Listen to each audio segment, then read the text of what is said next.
Now, again, there are 12 cases going on in the state, 1 case of community transmission. And again, that's the case in Prince George's County. They had no known exposure to coronavirus through travel or an infected individual. All the other cases are connected to travel overseas or out of state. In our area, there is 1 case, each in Hartford and Baltimore counties. WMAR 2 News' Jeff Hager joins us now with what Baltimore County is doing after learning about its first case. Jeff? Well, Kelly, the first confirmed case in Baltimore County coincides with a wave of moves by the county to try to limit the spread of the virus.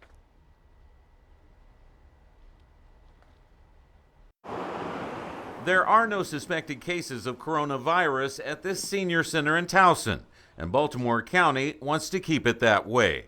Just ask Richard Pye. They came while I was working out on a machine. One of the volunteers came around and told me that effective Monday they were closing all the senior centers. The announced closures came as the county tries to limit exposure to the virus after learning of its first confirmed case. The individual is in his 60s and worked at the recent APAC conference in Washington, D.C.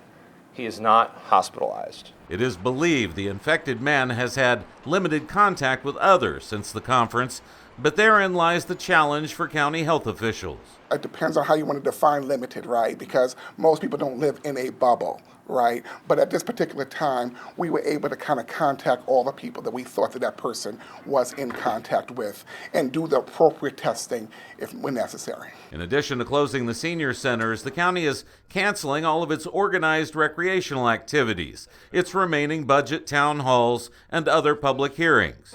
They are moves applauded by some of the county's most vulnerable members. We are very concerned about this virus. We live in a retirement community, and even over there, where people aren't coming to dinner, they're coming and getting their dinner and leaving. They're not eating in the dining room, and we're told not to shake hands with anybody. It is all part of the new normal now that the global pandemic is hitting close to home. While we have confirmed the first Baltimore County case, it most certainly will not be the last.